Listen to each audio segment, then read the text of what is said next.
Hello, everyone. How are you doing? I hope you're well on this not so sunny day, but it's still a beautiful day. Thank you for coming and joining me today. You are listening to Allan from Allan's Leadership Edge. In today's episode, what I'd like to do is to delve into conflict. I'd like to delve into conflict because it follows on from challenging conversations. But I think for me, it's a big thing in the sense of what happened after that podcast, in that I had some conversations with some people and we were talking about the podcast and how challenging conversations actually can be challenging. And I don't think that I'm ever trying to disregard that, because I know that challenging conversations can be challenging. The main purpose of what I was trying to highlight, and what I do try to highlight through my training and everything else, is that if we go into it with the right mindset, if we have that conscious thought, that intentionality to be planned, to go into it not looking for necessarily the problems, because if we go into it looking for it, we'll see it. If we go into expecting it, we'll get it. And I do still believe that how we approach these elements will have a big impact. But like I say, I'm not disregarding what anybody else has said. So for me, the point that is there is that if you have gone into it with the best intentions, you've gone into it planned and everything else, what will happen is that person can still be challenging to you. But for me, that's almost now turned into a mild form of conflict. And actually, if we're in a mild form of conflict, then what that means is that there's something that we can deal with. So a challenge for it is a challenge, and if people are challenging, they're pushing back. For me, it does delve into that conflict element. And like I say, it's only a mild conflict. And I guess it's worthwhile noting that conflict, it doesn't have to be about slamming the door or shouting, raised voices, aggression. It can be subtle things such as a disagreement. It can be constant no's. It can be constant put downs. There's lots of different ways that it can come across. But it is important that we recognize that there are different elements within it. So how we go into it with that mindset is key. And if we're calm and we're focused, we're understanding, then there's less chance of it escalating. But I do appreciate that it can. And it can escalate, and sometimes it does escalate in that regard. So if it does get to that point, I think there are certain things that you can do as a leader, as a person, as an individual. And again, I think it's really important to recognize, particularly with the last one and all of the episodes really, is that they have a big impact on people in general. They're great tools that we can use. And I guarantee you that at school, at work, at home, there's conflict. There is conflict at different levels of conflict. But it can even be just these mild conflicts, and how we deal with those is key. So I'd like to go into that a little bit today and just think about what we can do when we end up in the situation whereby we perceive it as a challenge. We've done everything right, but there's still that pushback, that challenge. Looking at it as conflict is an element for you to then really kind of focus on. Gives you something to look at. But again, conflict can be healthy. And I think one of the biggest things for me, if I'm in that situation and I can feel that challenge or conflict is arising, is it's almost just about sitting back and just saying, hey, I appreciate that you've brought this to my attention. I appreciate that you're bringing this passion to this, but let's take a moment to sit back and just dig into it a little bit, because we don't need to be frustrated. We don't need to be angry, but actually let's kind of go into it. Every situation will be different. Every level of that pushback, that challenge, that conflict will be different. But I do think that we can just approach it in that right way, almost acknowledging what's happening. If we can see that it's there, acknowledging that it's happening, bringing it, to the bigger piece within the room, so that that person is aware that's happening, because sometimes they're not even aware that they're doing it. So bringing it to the attention of that individual can really help sometimes for them to reflect and think about it. But do just ask the questions. Where is it coming from? So it's not a sign that you have failed. It's not a sign saying that actually you haven't done what you should have done, because you probably have. But that person just might be in a state, in a position whereby they need to get something off their chest. But how they're doing it may not necessarily be the best way of doing it.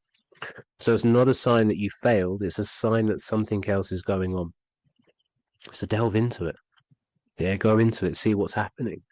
If you invite curiosity over defensiveness, because we said in the last one is that actually if you go into it where you're looking for that element, then actually it's going to come out. And in both instances, people will get defensive. So again, taking the learnings, taking the thought process from the previous one into this one, is that if you are getting that pushback, that challenge, that conflict, then actually do stay grounded. Approach it with curiosity and ask yourself, why is there this pushback? What's behind that pushback? Could it be fear? Could it be pressure? Could it be a mistrust of you, of the organization? Could be anything. But if we just assume that we know what it is, we're never going to get to where we need to get to. So we need to be able to ask that question. And usually it will mask something deeper. Like I say, there's a reason for that conflict. There's a reason for that pushback. So delving into that reason is key. So do just pause. Say, I'm getting the sense of frustration from you. Can we slow down a second and just delve into it? Remember, it's not personal to you, usually. Sometimes it can be, but usually it's not personal to you. You are just the messenger of this piece of information. It may be something that has to happen, a conversation that has to be had, but you are ultimately the messenger. So don't take it personally, because it's not always aimed personally. I'm saying all of this very generic, and I can guarantee that some of you are sitting there listening to this or watching on YouTube, whichever one you're doing, probably thinking, well, you're wrong. It is personal. It is personal against me. But if it is personal against you, then again, there's a reason why it's personal against you. If you go back to the episode about the why, where we focused on the why that was within the change piece, it's such a big thing. So recognizing with that why will allow you to move forward. You may not necessarily like what you hear, and it may not be something that is actionable in the state that it's given to you, but you can work on it. You can ask questions. You can get clarity. There's a lot that you can do to make something that's unusable usable. So ask questions, delve a bit deeper, find out what's kind of happening, what's being said, and ultimately why it's being said, because that's going to be a key thing for it. So when you are looking at it and when you are doing it, I think it's very important to look at those elements and really delve into what's happening, delve into why that individual is going through conflict. One thing I've said to people in the past is that if you're ever in that situation and there is conflict or there is challenge, whatever it might be, a really good way that I believe to help overcome it is to actually ask the question of the individual or the group is, what is it that you would like as a result of this? I used to do it in complaint handling training that I used to do, but it's a very, very simple question that puts the onus onto the other person. So you've gone through all of the why, you're trying to delve into that, delve a bit deeper, understanding everything that's happening there. But once you've got it and you kind of need to come to a conclusion, you need to come to a resolution, is asking them what they expect or what they would like as an outcome helps you to now manage those expectations or recognize those needs, those wants, those desires, and identify what it is that needs to happen. So being able to see that, being able to recognize with that, really gives that chance for people to start delving into it. So don't be afraid to ask those questions. Don't be afraid to delve into that and see kind of where we're going and what we're doing and how we're doing it. Because when you find the why, you can move forward.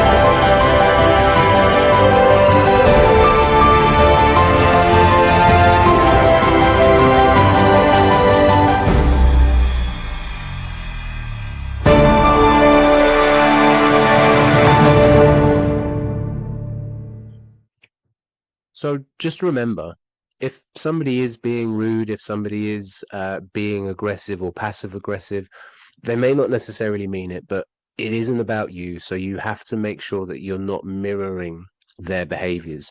I mentioned earlier that we can get defensive, and actually, if somebody is being challenging towards you or demonstrating some form of conflict, it is very easy for us in that situation to get defensive. It's very easy to mirror those situations and those emotions and those feelings. Negativity spreads like wildfire, like wildfire, and conflict is contagious.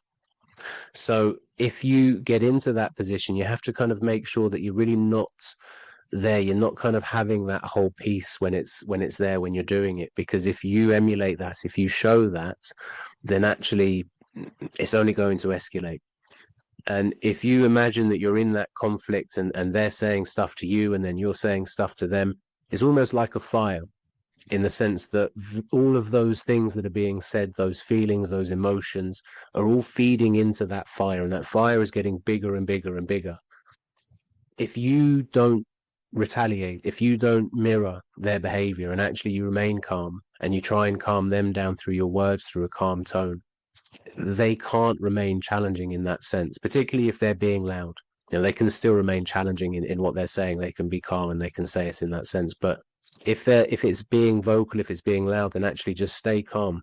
Just don't kind of mirror it. Don't do what they're doing, because it's only going to feed that fire. So just take a step back, and almost, if you can, separate the person from the problem, separate the person from the conflict, separate the person from the challenge. Because by separating the person from the challenge, you're now taking out that emotion. You're taking out any emotions that you might have or any feelings that you might have. So it really gives you that opportunity to really kind of separate it. So you can say things such as, I can see that this frustrates you. So using something earlier, let's talk about what's caused it, not who's at fault. So you're not putting blame on anyone. You're not looking for blame. You're just looking for what's up. You're just looking for that key element that kind of came into it, that really got them into that point. So really kind of think about that. Use the reflective language that we're talking about, that get them to think about what it is that they're doing. Set those boundaries. Set boundaries at the start of the conversation if needs be. So you can say that I want to hear what you have to say, but I can't do that if you're shouting at me. Again, every situation is different. Every conflict will be different.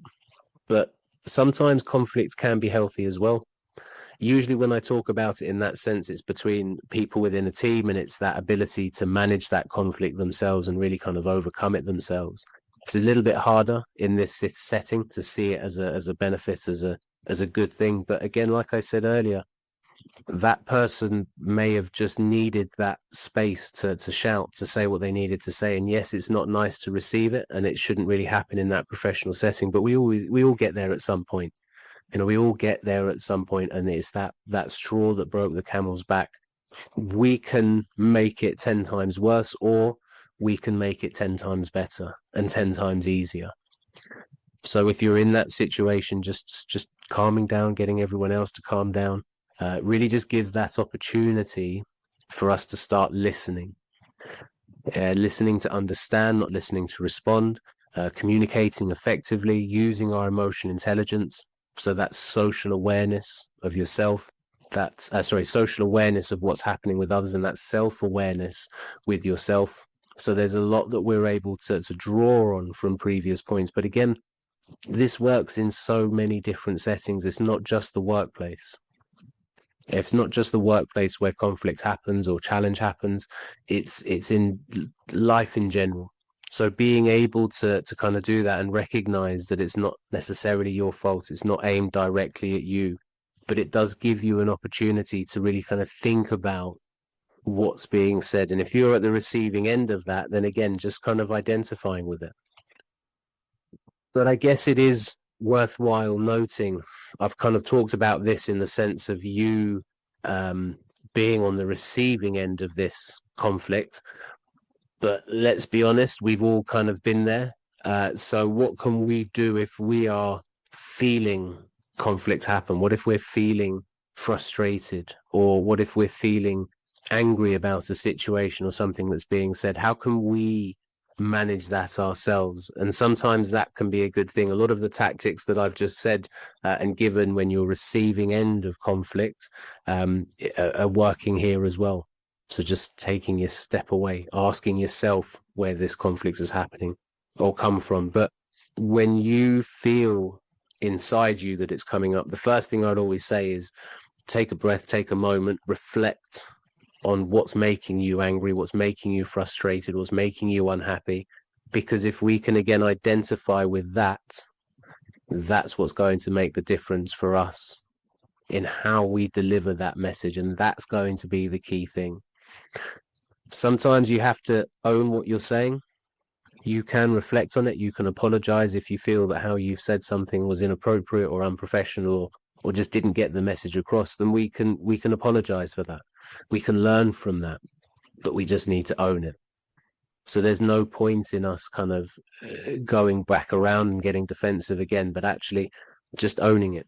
I've said it. I apologize. So checking our own triggers, checking what happens. And that's why I say to reflect and ask yourself that question, why am I feeling like this? Because if we can again identify why we're feeling like this, we're in a position to start reflecting on it, thinking about it. How can I stop that? How can I overcome those thoughts, those feelings? Because actually it's not going to be helpful for the situation. So just thinking about how we're taking on board information, how we're reacting to that information can be a key thing. But we are human, and humans in general don't always take conflict well. They don't take that information that's making them unhappy well, and how we react usually isn't always the best. Sometimes it is, sometimes we do as necessary, but most of the time it's not, and we react in a way that's emotional. And that's why we need to check in on ourselves. We need to check on our triggers. We need to be able to self-manage ourselves so that we don't react with emotion. Yeah, we react rationally. We think about what it is that we're trying to say. We're thinking about what it is that we're trying to get across to people. But I do truly believe, and I've said it in Emotional Intelligence in episode number 2, that if you are in that position of having conflict or a debate or whatever it might be, and you're not getting where you need to get to, you can't get to that point, then actually just step away from it. Just step away from the situation, because there does come a point where no matter what you do or they do or anything else, it's not going to get any better. Sometimes people just can't see eye to eye. Sometimes people just can't agree to disagree, and they need to keep going. They need to have their point won. They need to have their point get across. And if you've tried to listen, you've tried to do that, and it's not getting anywhere, then step away. So just step away from the situation, because it's not always going to be solved there and then. So if you need to step away from it, then actually go for it. Just step away from that situation. Think about, as I've said, in terms of sitting on the other side, is that you will try and find out the why. You'll try and find out the why that person is like that, why those emotions are there, why those feelings are there, why that challenge is there, that conflict is there. But equally for yourself, when you are in that position of conflict, thinking about why. Again, why is it happening? I said it a moment ago, but why am I feeling like that? Write it down if you need to. Note-taking is a very, very powerful thing that really helps people to kind of identify their feelings, acknowledge their feelings. And you can also validate your feelings to a degree. It's not a problem to have these feelings of anger or those feelings of frustration. It's just how we manage those. It's how we portray those, how that impacts on others around us, and what we can really do with that. So it's a big thing on both sides of it. But ultimately, a lot of it comes down to effective communication, actively listening, asking good questions, finding out the why. Emotional intelligence is always going to be at the top of my kind of list. It's always going to be a big one for me. So there's a lot that we're able to do. There's a lot that we're able to reflect on. The mindset that we have is going to be key. So think to yourself, when you're in conflict, how well do you manage it? Yeah, if you're in that situation of conflict, are you able to act rationally, or are you acting emotionally? Are you able to take a step back in your mind and think about where these different elements are coming from? Because, like I said, if two conflicts come together and they can't be resolved, it's going to keep growing and growing and growing. So you need to be able to resolve it. You need to be able to rectify it and get to a good point with it. But how you do that depends on you, depends on your mindset, depends on different ways. There are very many different actual models that you can use, but it's about kind of what you do and how you do it. Just as a couple of examples, there's a Ladder of Inference by Chris Agris. So it's about kind of looking at where people have jumped to conclusions without limited data. There's quite a few. The Drama Triangle as well is one that I've read about. So you're looking at different elements of the victim, the persecutor, the rescuer. One that is kind of good that I like is about the non-violent communication by Marshall Rosenberg, looking at a 4-part framework. So thinking about that observation. So what happened? And this is kind of if you're trying to speak to somebody about giving how you've received that conflict. So thinking about what happened, not giving judgment, the feelings about how you felt, how it made you feel, the needs, so what you need. All right, so what you need as a result of it. And it does come back to that element of expectations and request. So what you'd like to happen. So it's about thinking about the language that we use. So instead of saying you're being unreasonable, try, when the plan changed last minute, I felt stressed because I value having time to prepare. So just things like that, you're not necessarily saying, well, look, this is the problem. You're giving it almost a justification. So think about how we're giving it, how we're developing it, how we're delivering that information, because that's what's going to make a difference to that kind of conversation. The pause technique is always a good thing. A lot of people are unhappy with that awkward silence, but I quite like an awkward silence, if I'm honest. I think it works quite nicely. So don't be afraid of an awkward silence, and just literally, if you're getting stressed, use it in the sense of have a silence, breathe 5 seconds. And when I say breathe 5 seconds, I do mean breathe in for 5 seconds and then breathe out for 5 seconds, because I think that makes a big difference. But also just having that silence if you are on the receiving end. It's not a silence necessarily for that person to fill it and give more challenge or pushback, but it's about reflection. So if you ask a question, give a silence, give a pause, give time to reflect. Reflection is key. And if we use reflection in the right way, then actually it's a really kind of key element. So it's just a brief bit today, just really, I guess, acknowledging from what the challenging conversation piece last podcast and the conversations that I had, that yes, again, I fully appreciate that people will still be challenging. But 9 times out of 10, if you've used what I've said, then actually it's that person that's got the challenge. You've gone into it intentionally planned. You've gone into it with an intentional purpose for there to be support and for there to be an effective communication, effective conversation, but that person has something up. So find out why, find out what's going on. As always, I'm here to help. I'd love to be able to help, have a conversation with you. You can use the chat function any different way that you're able to get in contact with me, then please do feel free to. But just remember, conflict doesn't have to be bad. Challenges can be good, but we just need to be able to work with them and not take them personally, and be able to see them for what they are. And if we can't see them for what they are in the initial sense, ask questions about them. But until next time, thank you very much for joining me. Really appreciate your time.